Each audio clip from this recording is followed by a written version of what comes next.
बहुत स्वागत है आपका। आप देख रहे हैं कहानी कुर्सी की। मैं हूं सौरभ, आपके साथ हर्षवर्धन त्रिपाठी जी, विजय त्रिवेदी जी, प्रोफेसर संगीत रागी जी और समीर चौगांवकर जी हमारे साथ स्टूडियो में। और आइए अब आपको दिखाते हैं राहुल गांधी की एक तस्वीर। बिहार चुनाव को लेकर कोई छोटी से छोटी गलती या मौका नहीं चूकना चाहता। देखिए अब राहुल गांधी कहां गए। राहुल गांधी आज कांग्रेस के पूर्व अध्यक्ष सीताराम केसरी जी के 25वीं पुण्यतिथि पर उनको श्रद्धांजलि देने के लिए पहुंचे। नई पीढ़ी सीताराम केसरी के नाम से शायद अनजान हो, जानती होगी तो बस नाम भर जानती होगी, लेकिन वो क्या थे, उनके साथ क्या हुआ, ये नहीं जानती होगी। एक वक्त था जब वो कांग्रेस पार्टी के अध्यक्ष थे, बहुत इन्फ्लुएंशियल लीडर थे, पिछड़े समाज से आते थे, बिहार के रहने वाले थे। सीताराम केसरी का जन्म बिहार के दानापुर में एक केसरवानी बनिया परिवार में हुआ था और मंडल कमीशन लागू करने की घोषणा भली वीपी सिंह ने की हो, लेकिन 27% ओबीसी कोटा दरअसल सीताराम केसरी के दस्तखत से लागू हुआ था 1993 में। फिर आगे जो उनके साथ हुआ वो अब किस्से कहानियों में समा चुका है। 14 मार्च 1998 को कांग्रेस कार्य समिति की सीडब्ल्यूसी की मीटिंग हो रही थी। अभी चुनाव हारी थी कांग्रेस पार्टी और दबाव था केसरी जी पर कि वो पार्टी अध्यक्ष का पद छोड़ दें, लेकिन पार्टी ने तैयारी कर रखी थी कि पद से तो हटाना ही है, इनको बेइज्जत भी करना है, इनकी फजीहत भी करनी है। तो सीडब्ल्यूसी की मीटिंग में प्रणब मुखर्जी कहते हैं कि सोनिया गांधी को अध्यक्ष चुना जाना चाहिए। उन्होंने इसका प्रस्ताव किया और बिना किसी बहस के, विमर्श के, हंगामे के बीच ही उस प्रस्ताव को पारित घोषित कर दिया गया, क्योंकि उद्देश्य केवल नया अध्यक्ष चुनना नहीं था, केसरी जी को अपमानित करना भी था। सभ्य कही जाने वाली इस पार्टी के लोगों ने कहा ऐसा जाता है, अब यहाँ जानकार और ज्यादा लोग हैं वो बताएंगे, धोती जी की धोती तक खोल दी थी। ये बात मैं आपको बड़ी गंभीरता से बता रहा हूं। ऐसा ये प्रचलित है, ये ऐसा ही माना जाता है। अब उसका कोई हो सकता है कोई प्रत्यक्षदर्शी हो तो वो आगे कभी उसने कुछ किसी किताब में लिखा हो जा करके। कुछ लोग कहते हैं कि उस वक्त सोनिया गांधी के कहने पर ही सब कुछ किया गया था, क्योंकि उनको अध्यक्ष बनना था और वहाँ पर जो पार्टी का ऑफिस था उसको पूरी तरीके से अपने कंट्रोल में भी लेना था, तो किसी तरीके से इनको बाहर करना था। कोई कहता है उनको बाथरूम में बंद कर दिया, इस तरीके की बातें वहाँ पर होती हैं। बहरहाल उनको याद आए राहुल गांधी को सीताराम केसरी, ये बात इंपॉर्टेंट है। 25वीं पुण्यतिथि उनकी है। 2000 में उनका एम्स में ही यहाँ देहांत हुआ था 24 अक्टूबर 2000 को, लेकिन मैंने कभी किसी कांग्रेस के नेता को याद करते नहीं देखा है सीताराम केसरी जी को। सर ज़्यादा बताएंगे, मुझे कम मालूम होगा। सीताराम केसरी एक तो कांग्रेस के उस संगठन से थे जिस संगठन का नाम शायद आजकल आप नहीं जानते होंगे केसरी जी के साथ साथ, वो है कांग्रेस सेवा दल। कांग्रेस सेवा दल से कांग्रेस सेवा दल, कांग्रेस सेवा दल कांग्रेस के फ्रंटल ऑर्गेनाइजेशन है जो बैंड बजाने का काम करता है। आप भी देखते होंगे जब झंडारोहण होता है, वैसे वो सेवा का काम, मतलब उसको बनाया गया था कि वो एक सोशल सर्विस के काम पर करे, लेकिन उसका काम केवल इतना सीमित रह गया कि जब कांग्रेस में झंडारोहण हो या कांग्रेस अध्यक्ष आए तो जो सैल्यूटेशन का काम होता है वो करते हैं। तो उस संगठन से आने वाला आदमी, दलित, मतलब इतना बैकग्राउंड भी पिछड़ा, और उसके बाद वो अध्यक्ष वहाँ पर बने, कांग्रेस के अध्यक्ष बने नरसिम्हा राव के बाद। और जब केसरी जी के अध्यक्ष से सोनिया गांधी जी की एंट्री होनी थी तो प्रणब मुखर्जी के प्रस्ताव का आपने जिक्र किया है, कार्य समिति की बैठक में वो हुआ। उससे आगे क्या हुआ, वो प्रस्ताव पारित हो गया, ये सब हो गया, हंगामा हो गया। उसके बाद भी 24 अकबर रोड जो पुराना कांग्रेस का ऑफिस होता है, उसमें गेट के घुसते ही सामने राइट में कांग्रेस अध्यक्ष का ऑफिस होता था। वहाँ सीताराम केसरी बैठे हुए थे अंदर। उस कार्य समिति के बाद भी आखिर वो बैठ गए। सोनिया जी को आना था और उनके बाहर उनका जो एक सेवक होते थे, मैं उनका नाम भूल गया, छोटे साइज नोनिया, हाँ, तो वो वहाँ गेट पर बैठे हुए थे कुर्सी स्टूल लगाकर, और उनको आदेश था कि किसी को अंदर नहीं जाने देना है केसरी जी के दफ्तर में। केसरी जी के दफ्तर में, क्योंकि केसरी जी को लगा कि ये उठाकर ही फेंक देंगे, मेरे साथ कुछ और बेइज्जती, हाँ बेइज्जती करेंगे, तो वहाँ जाने नहीं दे रहे थे। तो पॉलिटिकल लीडर्स में से कांग्रेस के किसी नेता को अंदर जाने नहीं दे, वो बार बार मना कर रहे कि नहीं जाने देंगे। तो एक वरिष्ठ पत्रकार हैं बड़े, वो अंदर जाने लगे। तो अब उनको, उसने सोचा कि इनको क्या रोकना, क्योंकि वो तो उनके घर पर आना जाना होता था। जब कांग्रेस अध्यक्ष रहे थे तो वो यहाँ पुराना किला रोड पर उनका ऑफिस घर होता था, ये 1/11 या कुछ होता था, जहाँ पर आजकल ये अंडरपास बन गया, उसके बगल वाला। तो वहाँ जितने आजकल के बड़े संपादक और जो आपको गोदी मीडिया कहते हैं, वो सब लोग वहाँ गोदी में बैठा करते थे। ये अच्छा, सही बोल, ये अच्छा गोदी में बैठा करते थे, है ना। और उनके पास एक पोमेरियन कुत्ता, मैं ऐसे किसी को अपमान की बात नहीं कर रहा, मैं घटना नहीं, हम तो कह रहे हैं, ये वाली बात जो है, उस समय भी गोदी मीडिया थी जो आज की मीडिया उनके को पास गोदी मीडिया सर, वो पोमेरियन तक बात पहुंची। एक छोटा पोमेरियन होता था व्हाइट, छोटा सा, केसरी जी का। तो सबको पहले वो उसकी हाजिरी लगाते थे, सब और जब तक केसरी जी नहीं मिलते थे तब तक वो उसको लेकर बैठे रहते कुत्ते से मिलते थे, और केसरी जी के सामने भी उसको प्यार व्यार किया करते थे। पोमेरियन को गोदी में ले लेते थे, पोमेरियन को गोदी में लेकर। और हाँ, ये बहुत वहाँ सारे क्या हुआ जब वो संपादक जी घुस गए हाँ, कमरे इसलिए में? वो याद आ गई। तो संपादक जी को उन्होंने जाने दिया अंदर, और संपादक जी ने मैसेज किया कि भाई अब आप चले जाइए। अच्छा, ये मैसेज स्ट्रिक्ट तरीके से संपादक जी ने केसरी जी को दिया और कहा कि आप पीछे के गेट से निकल जाइए। उनको बाथरूम में बंद करने की कोशिश की, किया गया कि नहीं किया गया वो मुझे नहीं ऐसा पता। कहा जाता है ना? हाँ, ऐसा कहा जाता है, लेकिन वो मुझे जानकारी नहीं। लेकिन उनको बाहर पीछे एक और कमरा होता था, उसके दरवाजे से उनको बाहर किया गया। नाम नहीं बता रहे हैं। और ये फैक्ट क्यों है? क्योंकि उसके बाद वो बहुत वरिष्ठ लोग हैं, उनको कांग्रेस की केंद्र सरकार में मीडिया एडवाइजर का जिम्मेदारी मिली, प्रधानमंत्री की। जो संपादक जिन्होंने कहा उनसे जाकर के आप चले जाइए उनको। सीताराम केसरी को जाने के लिए कहा। ये घटना में इसमें कोई भी मतलब ये फैक्ट्स मैं केवल बता रहा हूँ। मनमोहन सिंह जी की मीडिया एडवाइजर। अब इसको छोड़, मतलब मनमोहन सिंह की सरकार बनी थी, उसके बाद कितना बोल दीजिएगा तो सब पता ही हो जाएगा। समझ गया सर, समझ गया। इन लोगों को सब तो मैं पता केवल ही है, ये घटना बात केवल- आगे हाँ, तो पता ही है। बात बता- तो ये था, आपने पूरा किस्सा बड़ी डिटेल में जान लिया। ये सब क्यों किया गया था? राहुल गांधी जी की माताजी सोनिया जी को अध्यक्ष बनाने के और लिए। कार्य समिति की बैठक में हुआ वो अच्छा, आप समीर जी कहेंगे बता इसमें सकते सोनिया हैं जी की आपको। क्या गलती? ये तो जो क्या होता है, मोर लॉयल देन किंग जो लोग होते हैं वो अति उत्साह में कर जाते हैं। एक वयोवृद्ध आदमी, उसके साथ ऐसा अपमानजनक व्यवहार पार्टी दफ्तर के अंदर अध्यक्ष पद की कुर्सी पर बैठे व्यक्ति के साथ हुआ हो, इसके लिए कभी किसी ने खेद प्रकट किया? किसी ने? सोनिया जी ने कभी कहा कि गलत हुआ? उस वक्त कभी किसी को रिप्रिमांड किया कि ये सब कुछ अखबारों में छपा होगा ना? तब मान लीजिए सोशल मीडिया इतना नहीं था, डिजिटल मीडिया इतना नहीं था, अखबारों में तो सब आया होगा, टीवी में भी सब आया था। क्यों नहीं कभी किसी ने खेद प्रकट किया? 25 साल के बाद याद आ रहे हैं राहुल गांधी? कार्य समिति की बैठक में केवल प्रस्ताव पारित नहीं किया। समीर जी थोड़ा सा उसको सोनिया विस्तार से गांधी बता उस पे लेख लिख देती है कि सीताराम केसरी पे एक लेख लिख देती कि किस तरीके से सीताराम केसरी का योगदान रहा। देखिए नरसिम्हा राव के साथ क्या हुआ, वो तो देश के प्रधानमंत्री थे, कांग्रेस के अध्यक्ष रहे, प्रधानमंत्री रहे। नरसिम्हा राव की तो डेड बॉडी तक कांग्रेस से मुख्यालय में नहीं आने दी गई थी। तो सीताराम केसरी तो खाली एक अध्यक्ष थे, और सीताराम केसरी एक पिछड़े समाज से आने वाले बेहद गरीब और बेहद ईमानदार कांग्रेस के नेता थे। कोषाध्यक्ष लंबे समय कांग्रेस के कोषाध्यक्ष रहे। और जो कहावत चली कि न खाता न बही, जो केसरी कहे वो सही, वो उन्हीं के नाम पे चली कि इतने ईमानदार थे कि उन्होंने अगर ये कह दिया तो वही हिसाब फाइनल माना जाता था पूरा। और वो ऐसे व्यक्ति थे जिन्होंने भाई इंदिरा गांधी के मंत्रिमंडल में काम किया, जिन्होंने राजीव गांधी के साथ किया, नरसिम्हा राव के साथ काम किया, कटिहार से सांसद रहे, 5 बार के राज्यसभा सांसद बिहार से वो रहे। इतना ईमानदार आदमी, इतना पिछड़े समाज से आने वाला, गरीबों के लिए काम करने वाले आदमी के साथ जो व्यवहार 2098 में सोनिया गांधी ने किया, उसके बाद उनको इतना झटका लगा कि 2000 में उनकी डेथ हो गई। क्या उसके बाद बीमार पड़ गए कि मुझे उम्मीद नहीं थी। उन्होंने कहा उन्होंने कहा कि मुझे उम्मीद नहीं थी कि कांग्रेस में मेरे साथ ऐसा व्यवहार होगा। जिस कांग्रेस को मैंने अपना सारा जीवन दिया, सारा पैसा दिया, सब कुछ दिया, वो कांग्रेस में राहुल गांधी ने उनको याद किया, तो ये कहानी भी बताना आपको जरूरी थी। कांग्रेस से एक और खबर है, आपने पिछले 2 दिनों में सबसे ज्यादा सम्मान की वापसी की है ना उन्होंने। 2 दिनों में आपने सबसे ज्यादा नाम सुना कृष्णा अल्लावरू, बीजेपी कांग्रेस के प्रभारी बिहार के। कांग्रेस ने कल उनकी जगह मनीष शर्मा को यूथ कांग्रेस का प्रभारी नियुक्त किया। ये यूथ कांग्रेस के और एक और संगठन के प्रभारी थे अल्लावरू जी, और इनको कल आईवाईसी के प्रभारी पद से हटा दिया गया। अब एनएसयूआई के भी प्रभारी थे, अब हटाया गया। तो कल से चर्चा ये है कि क्या किसी बात की सजा मिली है कृष्णा अल्लावरू जी को, क्योंकि इनके बारे में इतना तो अब बिल्कुल क्लियर है कि इनकी वजह से महागठबंधन में नाराजगी थी, और खासतौर पर आरजेडी के लोग बड़े नाराज थे। केवल वही नहीं, कांग्रेस पार्टी के लोग खुलकर वहां आरोप लगा रहे हैं कि इनका व्यवहार ठीक नहीं है, या इन्होंने जिस तरीके से टिकट बंटवारा किया वो ठीक नहीं किया है, इन्होंने किसी की सुनी नहीं है, व्हाटएवर। लेकिन कल से ये चल रहा है कि क्या इनको हटाया जाना इस पद से एक सजा है इनके लिए। हमारी सहयोगी विजय लक्ष्मी बता रही थी कि कांग्रेस पार्टी कह रही है कि हमने 1 महीने से तय किया हुआ था, तो 15 दिन के बाद कर सकते थे। चुनाव के बीच में हमको चर्चा करने का मौका क्यों आपने दिया? चलते चुनाव में ये आपने फैसला लिया, इसलिए ये बात उठ रही है। सर देखिए, इसी को कहते हैं बहुत बेआबरू होकर के, बहुत बेइज्जत करके इसको निकालना कहते हैं। आप अच्छी तरीके से जान रहे हैं कि वो चुनाव के प्रभारी थे, स्टेट के प्रभारी थे, इतना दिनों से निगोशिएशन कर रहे थे।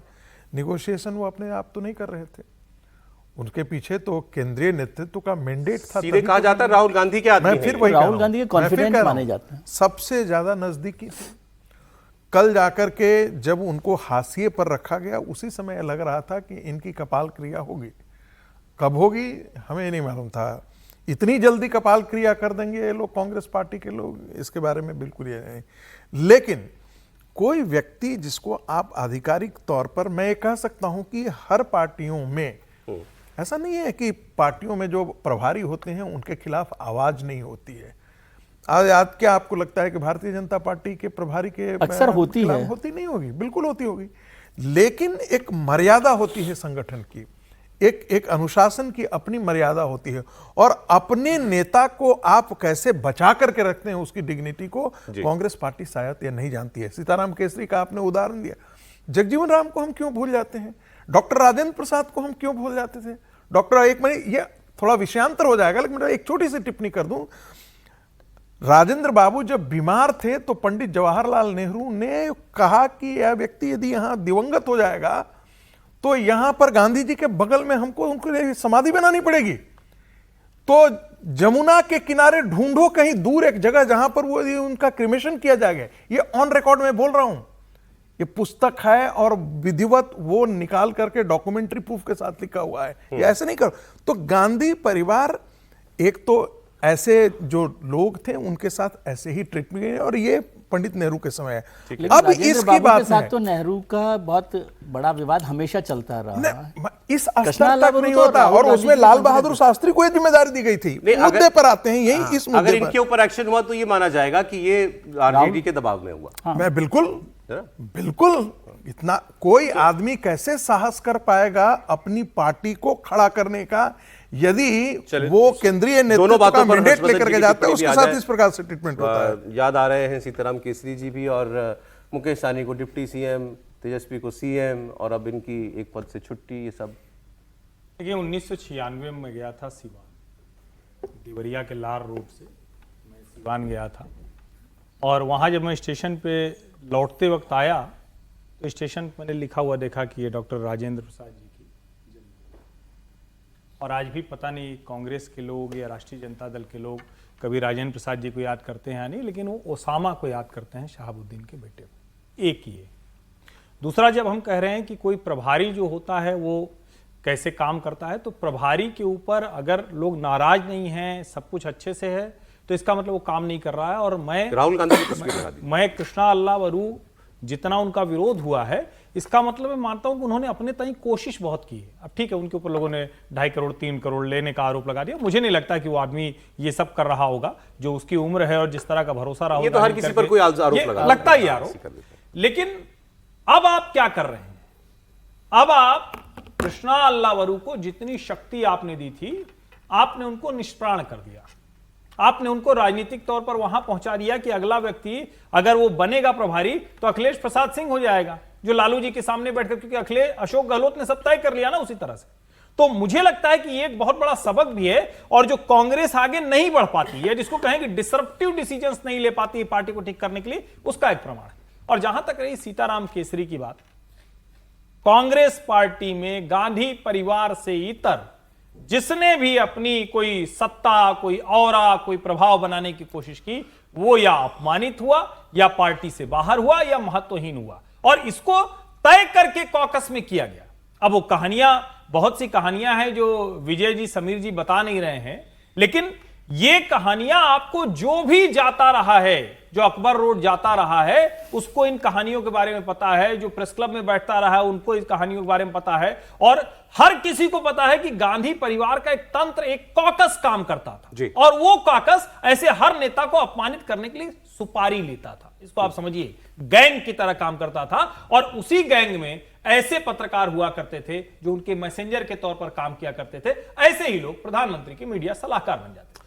चलिए, मैं अब आपको थोड़ा कुछ अभी आज जो प्रचार हो रहा है उसका भी एक और अपडेट दे दूं। देखिए, बीजेपी और एनडीए अब जो फॉल्ट लाइंस महागठबंधन की है, खास तौर पर कल सीएम डिप्टी सीएम फेस चुने जाने के बाद उसको उघाड़ने का काम कर रही हैं। तो चिराग पासवान ने कहा, पूछा, वही भाई 18% मुसलमान है, आपको वोट देता है, सारा वोट आपको देता है, कहाँ है वो डिप्टी सीएम की लड़ाई में? और कल भी अलग से बयान दिलवाया गया तेजस्वी यादव से कि और भी उप मुख्यमंत्री बनेंगे हम जीते तो। आज भी वो एक रैली में गए तो वहां भी उन्होंने वही बात की। तो चिराग पासवान की बात सुनिए।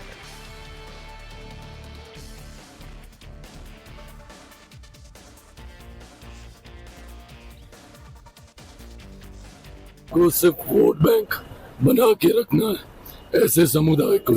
मुसलमानों की बात करेंगे, बट जब रिप्रेजेंटेशन की बात आएगी तो रिप्रेजेंटेशन देंगे नहीं, उनको डरा के धमका के अपने साथ वोट बैंक रखना चाहेंगे। सैनी साहब को ही देख लीजिए, अपना समझौता हो गया, खुद डिप्टी सीएम बनने की घोषणा हो गई तो भूल गए, सीटें मिले नहीं मिले, अपने समाज के बाकी लोगों को लड़ा पाए नहीं लड़ा पाए। ये सिर्फ अपनी व्यक्तिगत महत्वाकांक्षाओं की लड़ाई महागठबंधन के घटक दल लड़ रहे हैं। अरे जो लोग अभी तक चुनाव प्रचार में नहीं निकले, ये लोग बिहारियों की चिंता करेंगे? आज से ये लोग चुनाव प्रचार शुरू कर रहे हैं। अभी तक तो भैया हम लोग का गला फंस के ठीक भी होने पे आ गया, हम लोग इतना प्रचार कर चुके हैं। गला बैठ गया चिराग जी का चुनाव में बोल बोल के। खैर, लगातार हमलों के बाद आज की रैली में तेजस्वी यादव ने इस मुद्दे पर इशारों में अपनी बात की, कहा कि दूसरे समाज के लोगों को भी हम डिप्टी सीएम बनाने का काम करेंगे।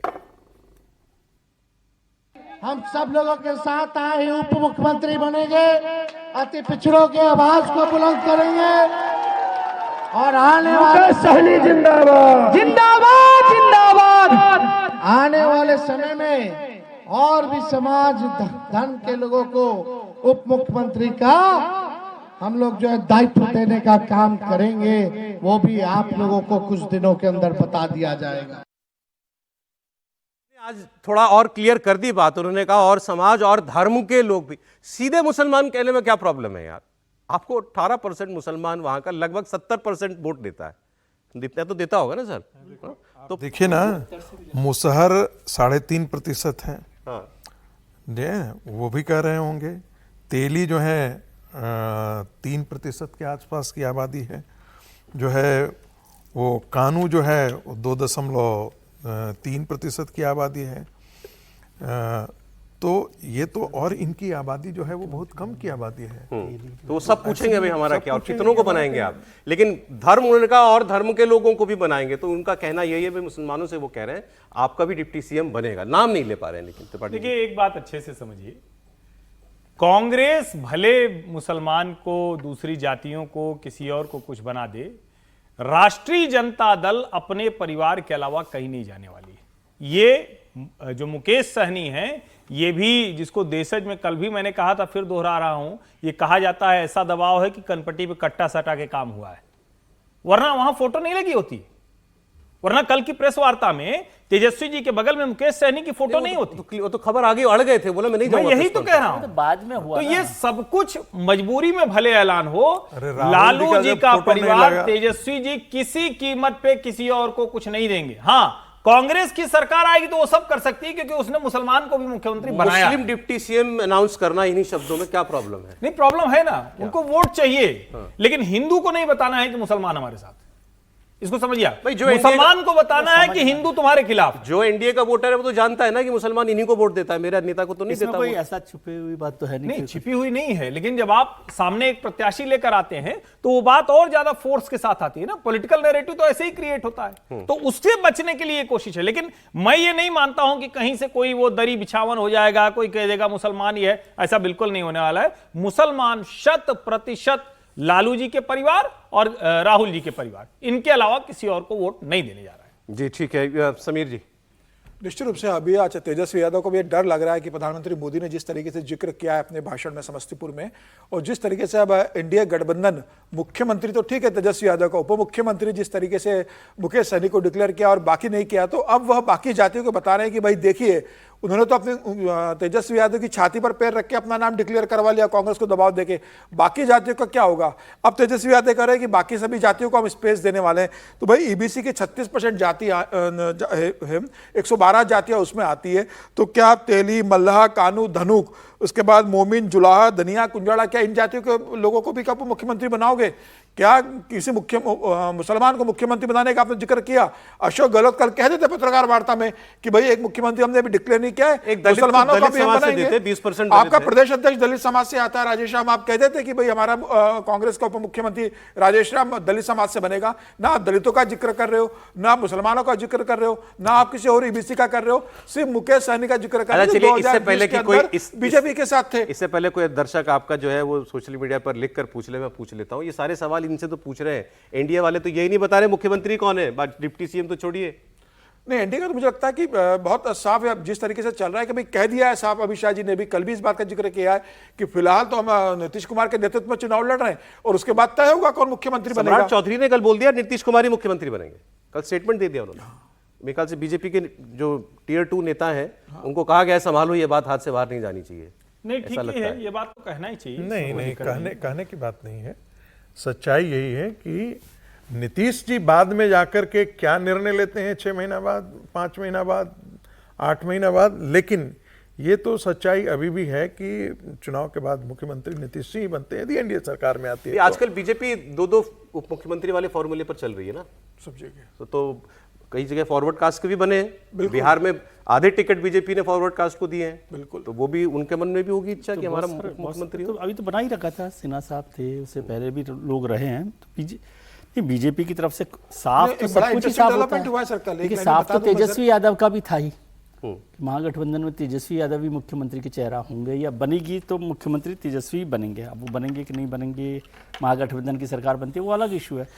तो एनडीए की तरफ से यदि ये साफ है वो तो साफ कहा भी जा सकता है कि भाई नीतीश कुमार जी ही मुख्यमंत्री बनेंगे। एक बड़ी बात चिराग पासवान ने कल बोला सर किसी को कि सरकार बनेगी तो मैं प्रदेश में उप मुख्यमंत्री बनकर लौटूंगा, मैं केंद्र की राजनीति नहीं करूंगा, मैं प्रदेश में वापस। चिराग पासवान ने कहा, चिराग पासवान ने कल बोला किसी एक बड़े केंद्रीय मंत्री का पद छोड़ के डिप्टी सीएम उन्होंने बोला कि मुझे बिहार की राजनीति करना है भविष्य के लिए, मैं बिहार लौटूंगा, एनडीए की सरकार बनेगी तो मैं प्रदेश में मंत्री या मुख्यमंत्री क्या सीन होगा अगर ऐसा हुआ, नीतीश कुमार जी मुख्यमंत्री और डिप्टी सीएम चिराग पासवान। जैसे कल त्रिपाठी जी ने कहा था ना, तो मुझे वो घटना याद आ गई 2004 की, कि जब सेंट्रल हॉल में मैं बैठा हुआ था ऊपर और मनमोहन सिंह, ये जो कांग्रेस का यूपीए को बहुमत मिला था और सोनिया गांधी जी को प्रधानमंत्री बनाने की बात थी और सोनिया जी ने अचानक अनाउंस किया कि भाई मैं नहीं बनूंगी, फिर मनमोहन सिंह बने। तो ऐसे ही पता नहीं क्यों याद आ गया, उन्होंने कल कहा कि नहीं नीतीश कुमार जी खुद अनाउंस करेंगे। नहीं, ऐसे सीन मैच किया। आज भी लगता है आप लोग ये कह रहे हैं तो क्या एकदम से निशांत को भूल गए आप लोग? हाँ।